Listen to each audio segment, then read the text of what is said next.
हनान को ज़ारा की बातों से कहीं न कहीं महसूस हो रहा है कि दाल में कुछ काला है। कुछ तो ऐसी गड़बड़ है जिसकी वजह से ज़ारा का मूड ऑफ है। वो अपनी माँ से कहता है कि हमें ज़ारा के साथ ज़रा बना के रखनी होगी क्योंकि हमें अभी उसकी ज़रूरत है। ज़ारा बड़े अच्छे तरीके से इन लोगों की चालों को समझ रही है, लेकिन उसको कोई ऑप्शन नज़र नहीं आ रहा कि अरे भई मैं क्या करूँ? किधर जाऊँ और क्या करूँ या ना करूँ? क्योंकि उसकी माँ कहती है कि अरे बेटा, तुम क्यों परेशान हो रही हो? हम तुम्हारे बारे में तो कुछ गलत सोच ही नहीं सकते। अरे भई, हम सब तुमसे बहुत प्यार करते हैं और इस चीज़ का शायद तुम्हें अंदाज़ा नहीं है। लेकिन यकीन मानो, हम वाक़ई में तुमसे बहुत प्यार करते हैं और हमारे दिल में तुम्हारे लिए बहुत ज़्यादा प्यार है। तो इसलिए तुम्हें टेंशन लेने की कोई भी ज़रूरत नहीं है। बहुत ज़्यादा परेशान हाल ज़ारा हो चुकी है और अपनी माँ को कहती है कि आप क्या कर रही हैं? आपको कुछ पता है कि आपकी बेटी कितनी परेशानी में है?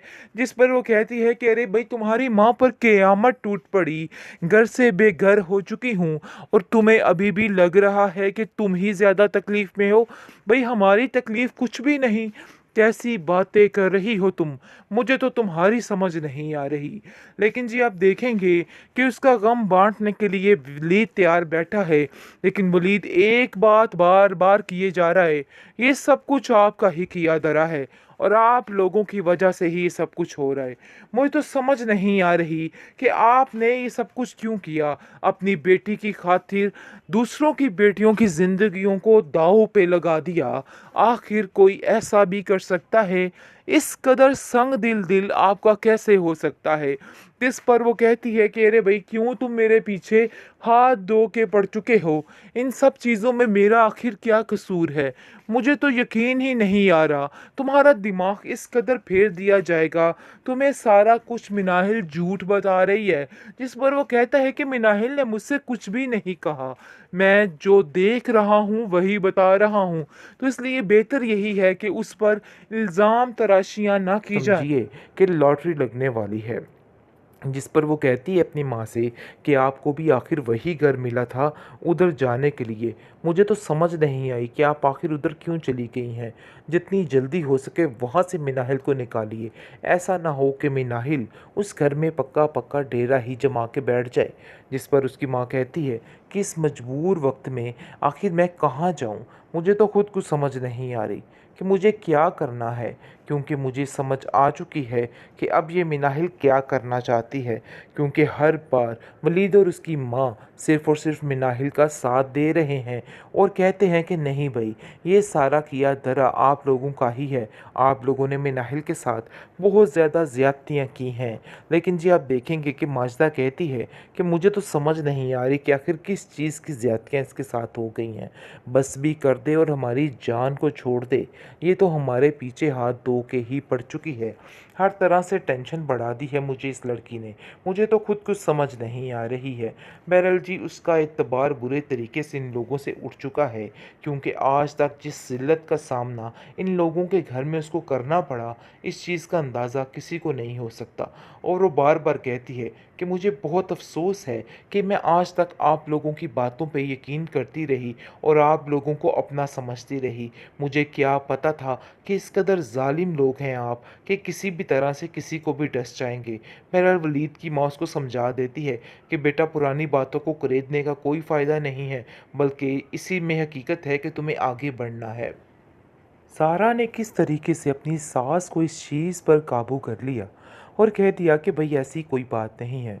मेरी माँ और मिनाहिल इस शादी में शिरकत नहीं कर सकेंगे क्योंकि वो गहरी मुश्किल में और परेशानी में हैं। लेकिन जी, आप देखेंगे कि कहीं ना कहीं ज़ारा को इस चीज़ का और इन चालों का इल्म हो चुका है कि ये लोग उसके पीछे क्या करना चाह रहे हैं। काफ़ी परेशान होती है जब उनकी गुफ्तगू सुनती है कि ये दोनों माँ बेटा कितने मक्कार हैं। मुझे तो ऐसा लगता था कि इस दुनिया में मेरी माँ से ज़्यादा मक्कार कोई भी पैदा नहीं हुआ है, लेकिन इन दोनों को देख के लग रहा है कि इन लोगों ने उनकी की हदें भी पार करती हैं। लेकिन जी आप देखेंगे कि माजिदा साफ-साफ कह देती है कि देखो, मुझे तो ये समझ नहीं आ रही ज़ारा कि आखिर ये सारे क्या मामलात चल रहे हैं और तुम क्या समझ रही हो कि तुम्हारी निम्मी का रिश्ता अगर उस घर में हो गया, तो तुम्हें क्या फ़ायदा होगा? भई तुम्हें कुछ भी फ़ायदा नहीं हासिल होने वाला है। असल में वो अपनी माँ से और मिनाहिल से ये सारी बात करने से कुतरा रही है, क्योंकि वो जानती है कि जब ये राज़ खुलेगा तो मिनाहिल उसके ऊपर काफ़ी हँसेगी और कहेगी कि यही हुआ। लेकिन माजिदा से कहती है कि ऐसी कोई बात नहीं और मैं अपने घर में काफ़ी खुश हूँ और आपको परेशान होने की कोई भी ज़रूरत नहीं है, सब कुछ ठीक हो जाएगा। लेकिन जी आप देखेंगे कि मिनाहिल जो है वो काफ़ी ज़्यादा परेशान और रोती है और कहती है कि आखिर मुझे क्या पता था कि ये घर मेरा है। अगर मुझे पता होता तो मैं भी अपनी ज़िंदगी सुकून से ही गुजारती। लेकिन मैं तो यही समझती रही कि बस हर चीज़ जो है वो इन लोगों की है और मैं इनके घर एक मोहताज इंसान बन के रह रही हूँ। मेरा कुछ भी नहीं है। मुझे इस चीज़ का अंदाज़ा नहीं था, क्योंकि आज तक ज़ारा और उसकी माँ ने ये सारा कुछ इसीलिए किया और सारे हथियार इसीलिए आज़माए और उसको यही बताया गया। लेकिन ज़ारा को अंदर ही अंदर इस चीज़ की तकलीफ़ शुरू हो चुकी है, क्योंकि अब उसको इन लोगों की चालाकियाँ नज़र आना शुरू हो गई है और उसके पास कोई भी ऑप्शन नहीं और उसको आ जाकर बार-बार वलीद के बारे में आ रहा है कि आखिर ये सब कुछ मैंने क्या कर डाला, अपने हाथों से हर चीज़ को तबाह कर डाला। मैं नाहिल देखो कितनी खुशकिस्मत है और किस तरीके से उन लोगों के घर रह रही है। उसकी तो बस समझिए कि लॉटरी लगने वाली है। जिस पर वो कहती है अपनी माँ से कि आपको भी आखिर वही घर मिला था उधर जाने के लिए। मुझे तो समझ नहीं आई कि आप आखिर उधर क्यों चली गई हैं। जितनी जल्दी हो सके वहाँ से मिनाहिल को निकालिए। ऐसा ना हो कि मिनाहिल उस घर में पक्का-पक्का डेरा ही जमा के बैठ जाए। जिस पर उसकी माँ कहती है कि इस मजबूर वक़्त में आखिर मैं कहाँ जाऊँ?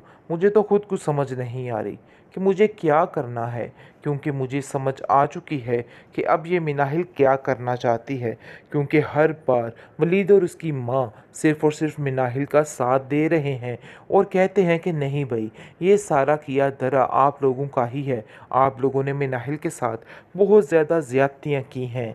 लेकिन जी आप देखेंगे कि माजिदा कहती है कि मुझे तो समझ नहीं आ रही कि आखिर किस चीज़ की ज़्यादतियाँ इसके साथ हो गई हैं। बस भी कर दे और हमारी जान को छोड़ दे। ये तो हमारे पीछे हाथ धो के ही पड़ चुकी है। हर तरह से टेंशन बढ़ा दी है मुझे इस लड़की ने। मुझे तो खुद कुछ समझ नहीं आ रही है। बहरहाल जी उसका एतबार बुरे तरीके से इन लोगों से उठ चुका है, क्योंकि आज तक जिस ज़िल्लत का सामना इन लोगों के घर में उसको करना पड़ा, इस चीज़ का अंदाज़ा किसी को नहीं हो सकता। और वो बार-बार कहती है कि मुझे बहुत अफ़सोस है कि मैं आज तक आप लोगों की बातों पे यकीन करती रही और आप लोगों को अपना समझती रही।